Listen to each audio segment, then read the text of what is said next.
আসসালামু আলাইকুম রহমতুল্লাহি বারকাতু। আমি doctor Kamal Hossain, consultant homeopathic medicine. আজকে যে বিষয়টি নিয়ে আলোচনা করব সেটি হচ্ছে যে একটা কুসংস্কার আমরা সবাই মানি। আমার দাদা দাদি নানা নানি যারা আগের ছিলেন তারা কুসংস্কারটি মানতেন যে প্রেগনেন্ট হলে, যেমন চন্দ্রগ্রহণ বা সূর্যগ্রহণের সময় যে গর্ভবতী মা ও বোনেরা জানে কিছু না খায়, চুল ছেড়ে দিয়ে ঘরের মধ্যে বসে থাকবে, কিচ্ছু খাওয়া যাবে না যতক্ষণ পর্যন্ত চন্দ্রগ্রহণ থাকবে, সূর্যগ্রহণ থাকবে। এটা আসলে একটা কুসংস্কার।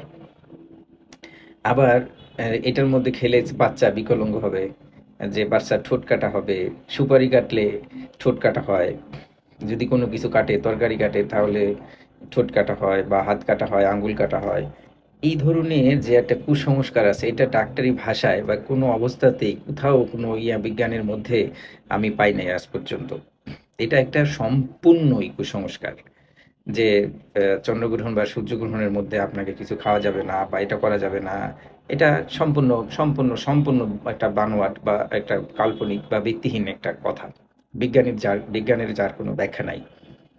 তো এরকম কেন হয়? আসুন বিস্তারিত আলোচনা করি। যদি কারো, যেমন ধরেন, বাচ্চার পেটে থাকতে কোনো আঘাত পায় বা ফলিক অ্যাসিডের পরিমাণ কম থাকে বা ফলিক অ্যাসিড না খায়, তাহলে বাচ্চা বিকলাঙ্গ হতে পারে, ঠোঁট কাটা হতে পারে।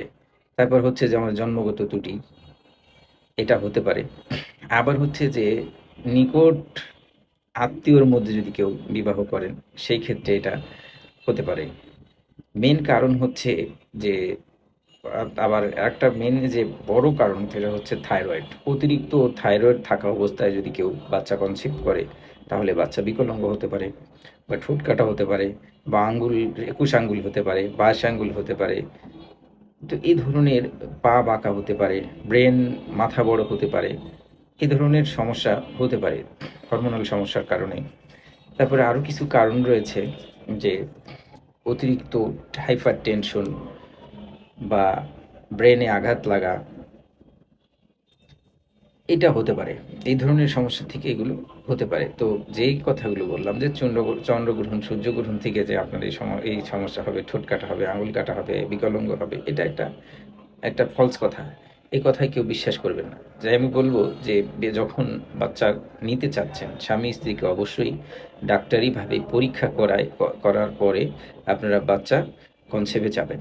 কেন বলছি এই কথা? দেখা গেল যে আপনার ওয়াইফের বিভিন্ন ধরনের রোগ থাকতে পারে, যেমন মৃগী রোগ থাকতে পারে, এপিলেপসি যেটা আমরা বলি ডাক্তারি ভাষায়। তো ওইটা যদি থাকে তাহলে বাচ্চার ক্ষেত্রে অনেকটা প্রভাব পড়ে। আবার দেখা গেল যে আপনার ফলিক অ্যাসিডের ঘাটতি রয়েছে। এটা ডাক্তার দেখার পরে এটা আপনাকে সাপ্লিমেন্ট হিসেবে মেডিসিনগুলো দিলে আপনি খেলে আপনার এই সমস্যা অনেকটা রিকভারি হবে। যাই হোক, কথার মাঝে অনেক কথা বলে ফেললাম।